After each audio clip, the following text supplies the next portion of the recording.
Sveiki visi, su jumis sveikinuosi, aš Raudonasis Lapinas ir šiandien jums parodysiu, kaip veikia mūsų naujoji backup sistema. Tai praeitame video aš parodžiau, kaip susikurti naują serverį su nauju planu ir ką daro viena kita papildoma, paskendau funkcija. Tai žodžiu, šiandien parodysiu, kaip pasidaryti tą vadinamą backup, jeigu serveryje kažkas nutiko ir norite susigrąžinti kažkokią tais senesnę, serverio, sakykime, jūsų jau žaistą, negaliu sakyti, kad versiją, bet tiesiog tą patį pasaulį, kurį jau žaidėte, žodžiu, backupas, atsarginė serverio kopija. Tai jeigu ši pamoka patiks, būtinai paspausk mygtuką patinka, prenumeruok Red Fox Cloud kanalą. Na, o dabar keliaujam mokytis, keliaujam. Gerai, tai kaipgi veikia šitie visi backupai, kaip veikia šitos atsarginės kopijos. Tai kaip matote, čia aš turiu mano senai Lapino Urvas, tą pirmąjį ir legendinį serverį. Ir esu backups skiltyje. Tai čia, kaip matot, atsiranda tokios dvi lentelės ir kol kas mums yra aktuali antra lentelė, kurioje parašyta atkūrimo parinktis ir atkurti nuo dienų atgal. Tai kaip matot, galima serverį atkurti dieną atgal, 2, 3, 4, 5, 6, 7. Jeigu reikia kažkokio specialaus, labai detalaus backupo, tai jau turėsite pasikreipti į mūsų bendrąją pagalbą, štai čia. Na, bet jei nieko labai baisaus nėra ir jau, kaip sakant, turite tą backup funkciją, tai dabar parodysiu, kaip viską pasidaryti. Nu, tai sakykim, man reikia backupo. Vat prieš 3 dienas, dabar jeigu nesuklysit, yra sekmadienis, sekmadienis, tai vat prieš 3 dienas aš, tarkim, labai žaidžiau, kažką pridariau, kažkas sulūžo, supikau, išjungiau, nebenoriu.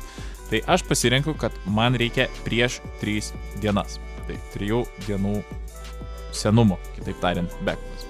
Spaudžiu atkurti kopiją ir dabar reikia laukti. Laukti truputuką reikės, nes viskas labai priklauso nuo serverio dydžio, nuo kiek jūs esate jau ten daug pražaidę. Tai dabar tiesiog sistema ieško failų ir kai failus suras, tada pamėgins atsiųsti, bet atsiūs ne į mūsų kompiuterį, o čia į patį Red Fox Cloud valdymo pultą.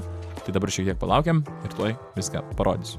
Dar svarbu paminėti, kad kol kopija yra atkuriama, jūs galite belekur eiti, iš esmės vos ne bele ką daryti ir matot, tada kažkaip stebuklingai atsiranda kopija sėkmingai sukurta. Grįžtam į backups ir kaip matote, turim sukūrimo datą ir turim kopijos datą. Prieš 3 dienas. Parašyta atkurti. Dabar spaudžiam atsisiųsti ir štai mums atsiranda mūsų serveris. Man atsidė labai greit, nes aš nieko labai stipriai nedariau. Jeigu jūs žaidėt, gali tas failas būti ir gerokai didesnis. Ir kaip matote, jau išsikėliau šitą savo serverio atsarginę kopiją ant ekrano, suglaudintą aplankalą. Čia šalia esu prisijungęs prie savo serverio failų per WinSCP. Jeigu nežinote, kaip naudotis tokia FTP programa kaip WinSCP, esu padaręs pamoką apie tai, ji bus palikta aprašyme. Na, o dabar susikurkime dar vieną naują aplankalą. Tiesiog dėl savo saugumo įsidėkime šitą suglaudintą aplankalą vidun ir atsidarykime tą naująjį aplankalą. Ir čia spauskime dešinį pelės mygtuką ir spauskime išskleisti visus arba extract all ir spaudžiame išskleisti. Ir kaip matote, failai išsiskleidė, jau yra aplankalas be užtrauktuko, tai dabar keliaujam į savo serverio failus, į tą WinSCP programą ir ištriname visus senus failus. Ir kai visi seni failai jau yra ištrinti, atsidarom šitą ir visą mūsų šitą atsarginę kopiją tiesiog paprastai įsikeliame atgal. Ir štai po kelių tokių ilgų minučių Lapino miškinio interneto vėl visi failai yra perkelti, mūsų atsarginė kopija sėkmingai padaryta ir galime jungtis į žaidimą. aš kiekvienam video atsirandu vis kažkur kitur.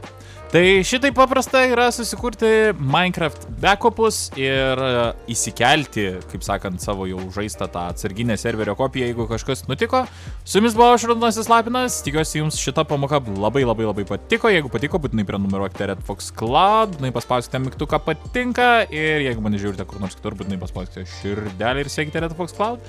Na, o aš atsisveikinu su jumis ir sakau jums iki kitų kartų ir kitų pamokų. Ate!